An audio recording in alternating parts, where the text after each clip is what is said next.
하나님, 이른 새벽 잠자리에서 일어나 주님을 향하여 마음의 창을 곱게 엽니다. 시원한 새벽 공기가 우리 호흡 안으로 들어오듯이 주님의 신선한 생명의 숨결이 우리의 영혼과 마음 안으로 들어오기를 원합니다.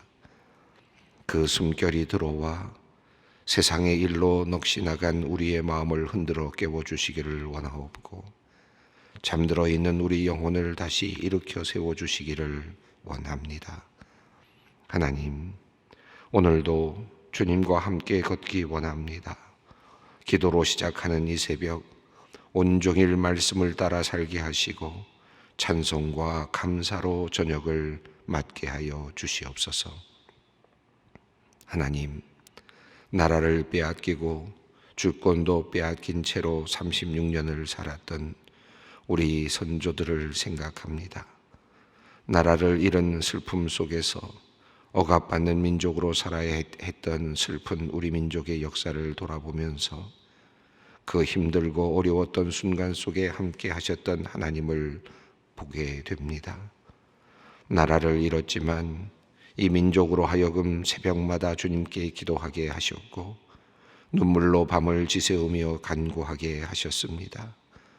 그때는 애국과 믿음이 하나였고 하나님을 사랑하는 자와 나라를 사랑하는 자가 같았습니다. 하나님, 이 백성들의 간절한 기도를 들어주시고 이 땅의 자유를 선물로 주시고 이 나라가 오늘날과 같이 세계를 이끌어가는 선진국의 대열에 합류하게 하시니 참으로 감사합니다. 하나님, 오늘은 우리의 선배들이 나라의 독립과 민족 자결을 외치며 거리로 나섰던 3.1절 103주년이 되는 날입니다. 나라와 민족을 사랑하는 마음으로 결연한 의지로 태극기를 흔들며 거리로 나섰던 우리의 젊은 선배들을 기억합니다. 수많은 사람들이 옥고를 치렀고 수많은 사람들이 모진 고문을 견뎌야 했습니다. 어떤 이는 목숨을 잃었고 어떤 이는 모든 재산을 잃었습니다. 하나님, 하오나 이 일로 인하여 온 민족의 마음이 하나가 되게 하시고 결연한 마음과 의지로 민족이 하나 되어 주님께서 주실 자유와 해방을 기다리게 하셨으니 감사합니다. 또한 마침내 하나님께서 눈물로 씨를 뿌린 이들을 기억하사 이 땅에 광복을 선물로 주셨음에 감사를 드립니다. 하나님, 지난 103년의 역사를 돌아봅니다. 해방 이후에 북한 공산당의 침략을 극적으로 이겨내게 하여 주시고 가난과 고난의 시간을 잘 견디고 함께 한강의 기적을 만들어내게 하신 하나님, 주님께서는 이 땅에서 참된 민주주의가 꽃피게 하시고 놀라운 경제 발전을 통해 이 민족이 다른 나라의 사람들에게 부러움을 받는 큰 민족이 되게 하셨습니다. 세상이 주목하지 않던 고요한 아침의 나라가 이제는 세상의 모든 젊은이들이 흠모하며 따르는 문화의 중심에 선 나라가 되게 하셨습니다. 하나님, 고난과 고통 속에서도 날마다 새벽마다 주님께 기도하였던 우리 믿음의 선배들의 기도와 간구를 들어주시고 날마다 눈물로 씨를 뿌렸던 선조들의 헌신과 노력을 기쁘게 보아주신 줄 믿습니다.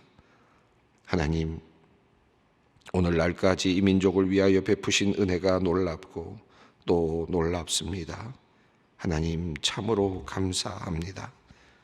하오나 하나님, 하나님의 큰 축복을 받은 이 나라에 어두운 문화와 유혹들이 점점 더 많아지고 강해지는 모습을 보며 걱정하는 마음이 커져가고 있습니다.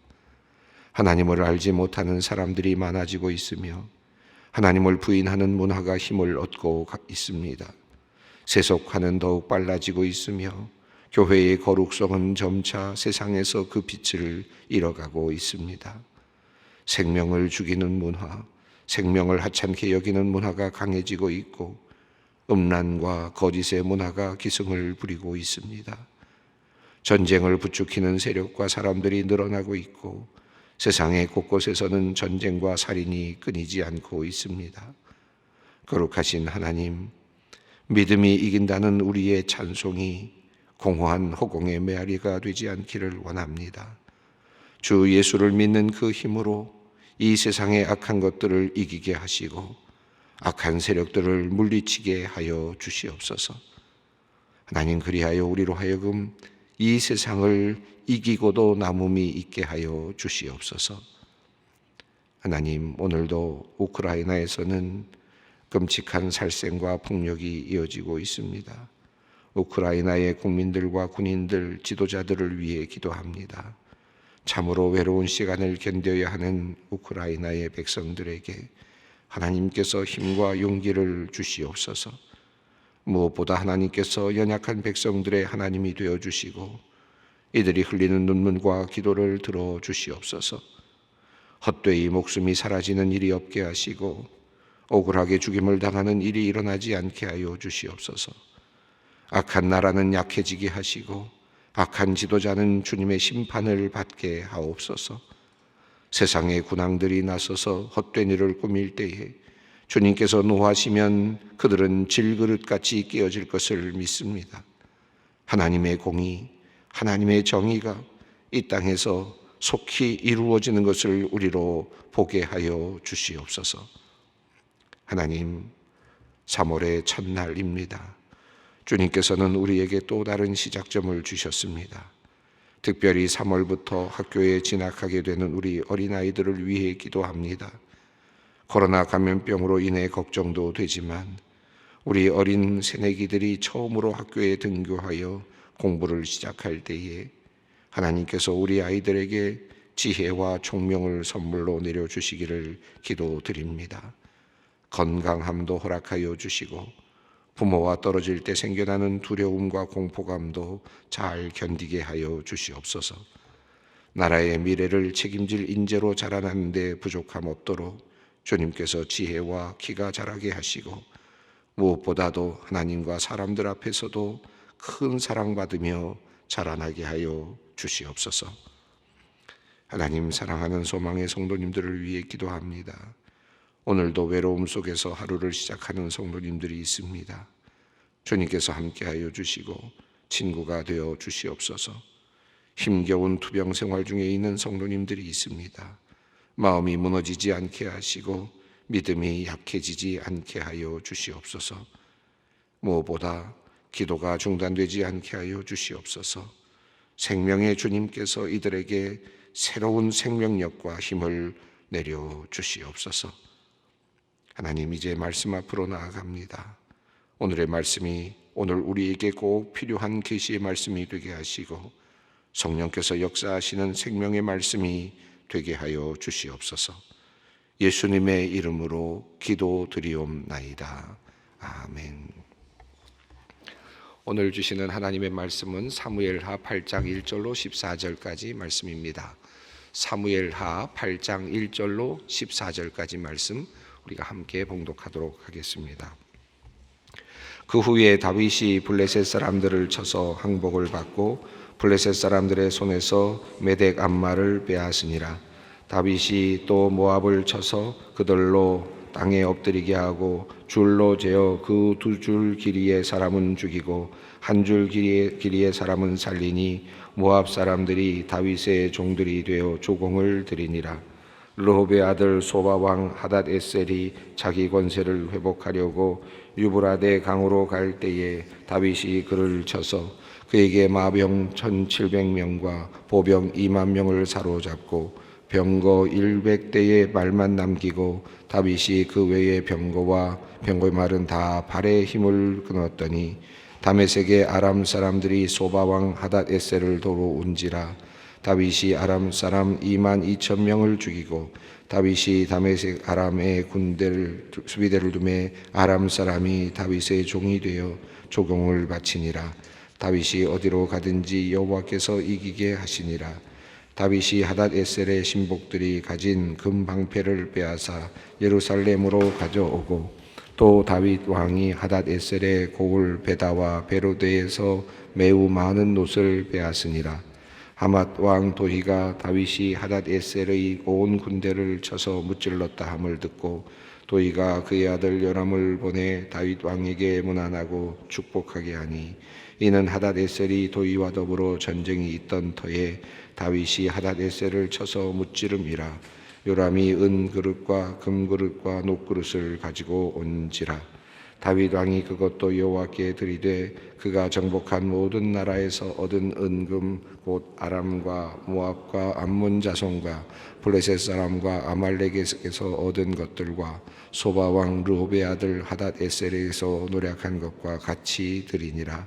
다윗이 소금 골짜기에서 에돔 사람 18,000명을 쳐 죽이고 돌아와서 명성을 떨치니라. 다윗이 에돔의 수비대를 두되 온 에돔의 수비대를 두니 에돔 사람이 다 다윗의 종이 되니라. 다윗이 어디로 가든지 여호와께서 이기게 하셨더라. 아멘. 오늘 본문은 다윗이 끊임없이 또 여러 종족들과 싸움을 이제 하게 되고 또 계속해서 승전해 가는 그런 소식과 내용으로 되어 있습니다. 자세히 들여다보면 많은 사람을 죽이는 내용들로 되어 있어서 자칫 또 언뜻 보기에는 또 많은 사람들을 죽이고 살인하는 그런 모습으로도 비칠 수는 있겠습니다. 그러나 이 본문이 우리에게 알려주고자 하는 것은 어떤 사람들을 많이 죽이고 하는 그런 의미보다는 하나님께서 이제 왕권을 완전히 세우시고 그 왕권을 통해서 이제 하나의 왕국을 세워가시는, 하나님께서 축복한 사람에게 하나님께서 그를 세워주시고 온전한 권력과 힘을 실어주시는 하나의 하나님의 역사하심으로 그렇게 이해할 수 있겠습니다. 오늘 본문 속에는 여러 사람들의 이야기가 나오고 종족들에 대한 이야기가 나옵니다. 한마디로 말하면 오늘 본문은 동서남부 그 영역이 넓혀져 가고 있는 다윗의 영토 그리고 또 치리의 영역을 설명하고 있는 부분이라고 할 수 있겠습니다. 6장에서 다윗은 법궤를 이제 가지고 오려고 하는 그런 시도를 하게 되었고 잠시 문제가 생겼었지만 그러나 결국은 법궤를 예루살렘 성으로까지 가지고 오게 되었습니다. 그것이 사무엘하 6장의 내용이었죠. 그때 다윗이 법궤를 가지고 올 때 춤을 추면서 하나님 앞에서 뛰놀았습니다. 하나님 앞에서 예배하는 자세로 다윗이 그렇게 법궤를 가지고 예루살렘 성으로 들어오게 되었습니다. 그리고 나서 그 다음 7장에서 다윗은 하나님의 법궤가 휘장 가운데 있는 것을 아쉽게 여기면서 자기 자신은 큰 성에 머무는 것을 보면서 하나님의 성전을 지어야 되겠다라는 마음을 갖게 되었는데 하나님께서는 그 마음을 아시고 나단을 통해서 예언의 말씀을 하셨습니다. 우리가 이미 읽었습니다마는 내가 언제 너에게 그와 같은 성전을 지어달라고 했으며 어느 누구에게 그와 같은 내가 거할 곳을, 내가 앉아있을 그곳을 만들어 달라고 했느냐 라고 하나님께서 말씀을 하시면서 다윗을 도리어 축복을 해주셨습니다. 내가 어떤 존재냐, 나는 장소를 뛰어넘어서 다니고 있는, 그래서 거니는 하나님, 움직이는 하나님이 아니냐라고 하는 말씀과 더불어서 내가 너희의 대대로 너희를 축복하겠다라고 말씀하심으로써 내가 한 시간에 고정된 하나님이 아니라 바로 시간을 꿰뚫고 계시는 하나님이다라는 사실도 하나님께서 분명하게 계시해 주셨습니다. 이렇게 이제 하나님과의 관계, 그러니까 하나님과의 관계가 돈독해지고 또 하나님과의 관계에서 마음이 서로 소통하는 6장과 7장의 그 사무엘하 6장과 7장의 그 말씀을 쭉 읽어보다 보면 이런 마음이 들죠. 다윗이 이제 하나님과의 관계가 완전히 회복됐구나 라는 느낌이 들지 않습니까? 하나님과 그리고 다윗 사이에 마음이 소통하고 있구나. 감사의 기도를 마지막에 드릴 때 얼마나 깊은 감사를 드리고 있습니까? 다윗이 하나님께 대하여 큰 감사의 기도를 드리고 있는 것을 우리가 살펴보았습니다. 하나님과 그리고 다윗의 관계가 온전하여지고 돈독하여지고 그리고 정말 마음이 소통되는 진실된 관계 안으로 들어간 후에 하나님께서는 이제 다윗의 칼에 힘을 실어 주셨습니다. 그리고 다윗이 이제 이스라엘이라고 하는 큰 나라를 만들어가는 가도록 하나님께서 허락을 해 주셨습니다. 오늘은 이제 그 이야기를 적어서 우리들에게 알려주고 있습니다. 1절 말씀을 읽겠습니다. 그 후에 다윗이 블레셋 사람들을 쳐서 항복을 받고 블레셋 사람들의 손에서 메덱 암마를 빼앗으니라. 첫 번째 지금 이야기는 블레셋입니다. 그렇게도 끈질기게 싸움을 싸워왔던 블레셋 아닙니까? 계속해서 블레셋이라는 이름이 나왔죠. 사사기에도 여러 번 나왔습니다. 사라질 듯 하면 다시 나왔고, 또 사사를 통해서 삼손을 통해서 그렇게 수많은 사람들을 죽이는 이야기가 나왔지만 또 블레셋은 또 나왔고, 사울 왕 때도 또 나왔고, 다윗 왕 때도 나왔고, 블레셋이라고 하는 이 존재는 끊임없이 지금 이스라엘을 괴롭혔던 아주 큰 하나의 그 천적과 같은 그런 존재로 나타나고 있습니다. 그런데 오늘 본문 이후에 이제 블레셋은 이제 이스라엘 백성에게 종속되는 그런 모습을 보여줍니다. 완전히 점령되고, 그리고 블레셋 사람들이 이제 이스라엘 민족에게 완전히 밑으로 들어가는, 그리고 이제 더 이상 힘을 쓰지 못하는, 이 이후에는 블레셋 사람들이 큰 힘을 쓰지 못합니다. 더 이상 그 이름이 나오지 않는 것을 보게 됩니다. 그러니까 그만큼 완벽한 정복이 일어났다라고 할 수 있겠습니다. 수많은 사사가 있었고, 그렇지만 계속해서 그저 다시 살아났던 블레셋 이 민족이 드디어 이제 다윗의 밑으로, 이스라엘 민족 밑으로 내려오게 됩니다. 1절에서 블레셋 사람들이 쳐서 항복을 받았다. 블레셋 사람들을 쳐서 항복을 받았다. 이 다윗이 완전히 이제 항복을 받았다는 것이죠. 그래서 하나의 조약을 맺었다는 의미도 되겠습니다.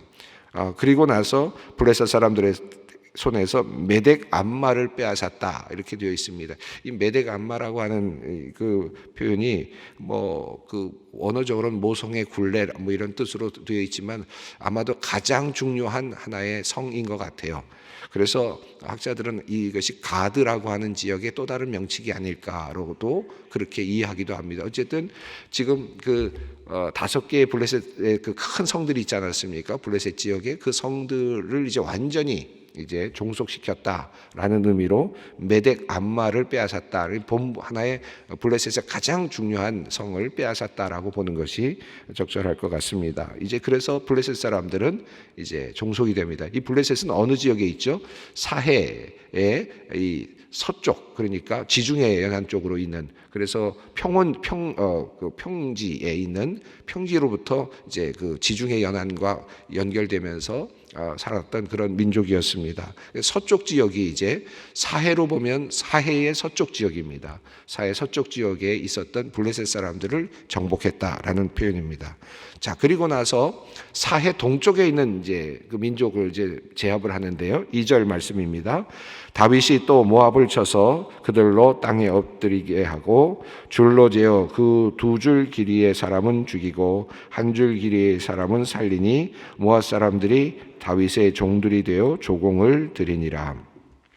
정확하게 대략 보면 정확하게 오른쪽, 사해의 오른쪽입니다. 사해를 건너서 오른쪽 부분에 모압 민족이 살고 있었는데 그들에게까지 다윗이 이제 가게 되었고 그들을 이제 종속시켰다는 이야기입니다. 여기 보면 줄로 재어서 2줄 길이의 사람은 죽이고 1줄 길이의 사람을 살렸다는 말은 아마 어떤 하나의 어떤 그 척도를 가지고 큰 사람들, 또 전쟁에 나올 만한 사람들을 죽이고 그렇지 못한 사람들을 살려두었다라는 그런 의미로 이해가 됩니다. 그래서 우선 이제 사해 동쪽에 있었던 이제 그 모압이 이제 이스라엘 백성들에게 조공을 드리게 되는 상태가 되었다라고 하는 것이죠. 자, 사해를 두고 지금 서쪽에는 블레셋, 그리고 동쪽에는 지금 모압이 있었는데 이 두 민족을 완전히 종속시켰다라고 하는 내용이 1절과 2절 짧은 절에 나타나고 있습니다. 자, 이제 북쪽 이야기를 하는데요. 3절부터 내용입니다. 3절과 4절을 읽어보겠습니다. 르홉의 아들 소바왕 하닷 에셀이 자기 권세를 회복하려고 유브라데 강으로 갈 때에 다윗이 그를 쳐서 그에게서 마병 1,700명과 보병 2만 명을 사로잡고 병거 100대의 말만 남기고 다윗이 그 외의 병거의 말은 다 발의 힘줄을 끊었더니 이 르호베 아들 소바 왕인데 소바 지역이 어느 지역이 있는지 아주 정확하지는 않지만 적어도 갈릴리 그러니까 사해가 있고 그 위에 갈릴리 호수가 있지 않습니까? 요단강이 있고 갈릴리 호수가 있습니다. 갈릴리 호수를 더 넘어서 위로 쭉 올라가서 북동 쪽에 그러니까 아람 지역이죠. 아람 지역이었던 것 같습니다. 굉장히 많이 올라간 지역입니다. 북쪽으로 많이 올라간 지역인데 그쪽이었던 것 같아요. 근데 그곳에 소바 왕이 하닷 에셀이라고 하는 아마 큰 어떤 힘 있는 왕이었던 것 같습니다.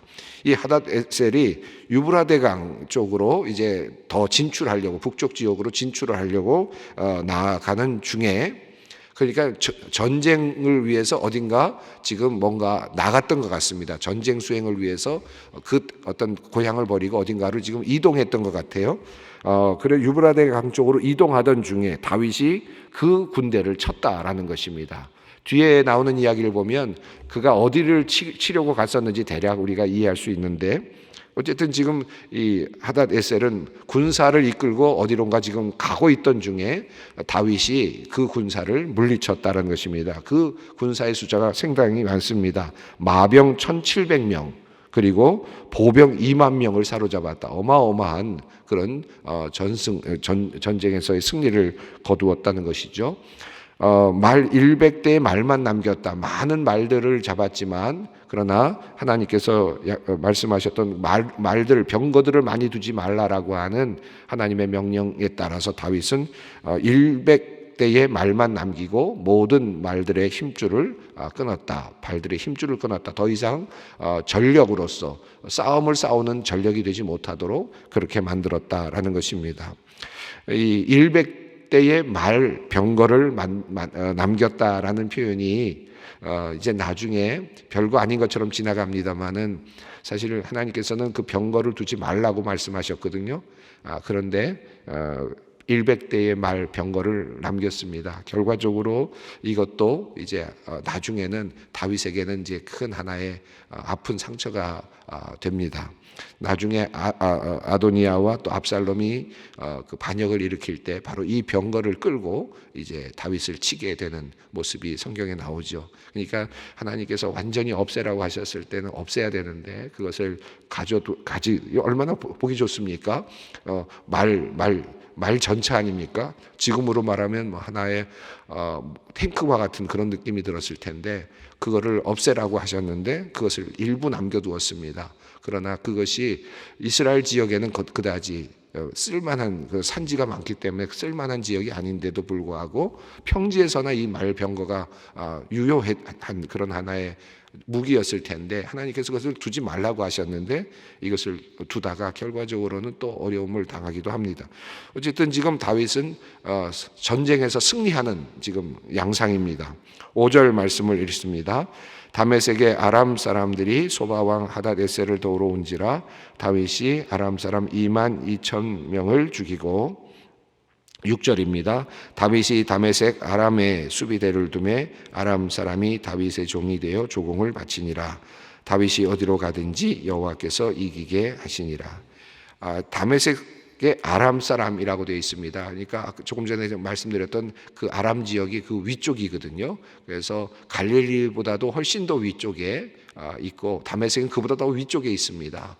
거의 이방 지역 한참 멀리 가 있는 지역인데 그 지역에 있는 사람들까지 지금 그 도우러 왔다가 도리어 패전하게 되었고 2만 2천 명이 죽었다라는 표현이고 결국 다메섹까지 영토가 다윗의 영역이 넓어지게 되었다라고 하는 것입니다. 어마어마한 그런 그 영토의 확장이라고 할 수 있겠습니다.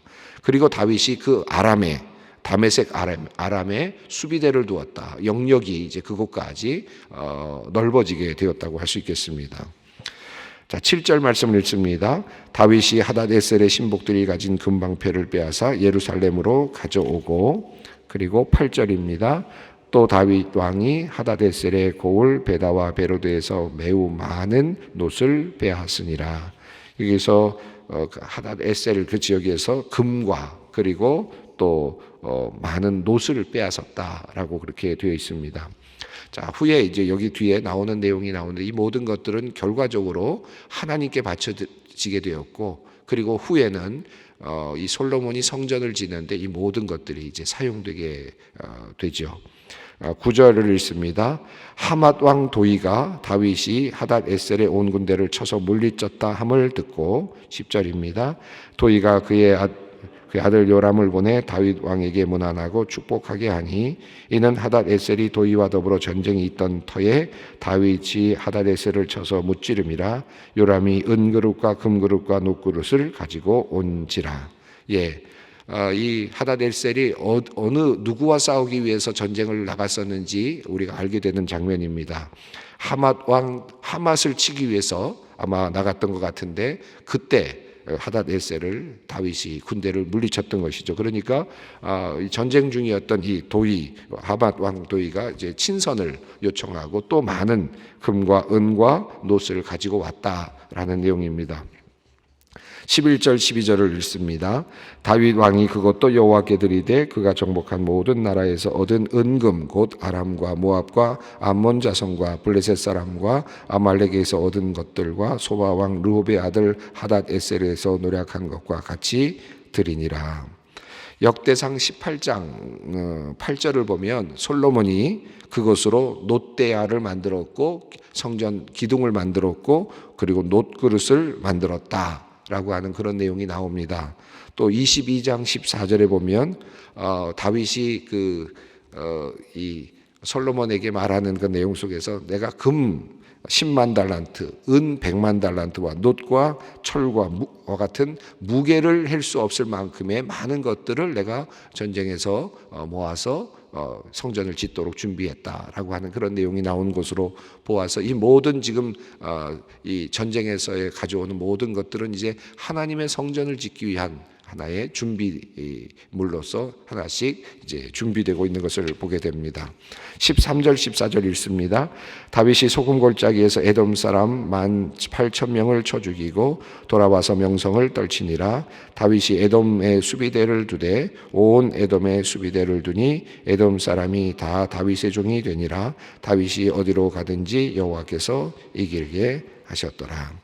사해 오른편에 모압이 있었다면 그 밑으로 동쪽으로 사해 오른편 동쪽으로 쭉 내려가면 그곳에 에돔이 살고 있었는데 그만큼 더 밑으로 내려간 겁니다. 그러니까 남쪽이 또 정복이 된 겁니다. 그러니까 동쪽, 서쪽 그리고 북쪽을 친 후에 그리고 마지막으로 남쪽 에돔 지역까지 확장이 되고 있습니다. 그래서 결론은 14절에 다윗이 어디로 가든지 여호와께서 이기게 하시니라.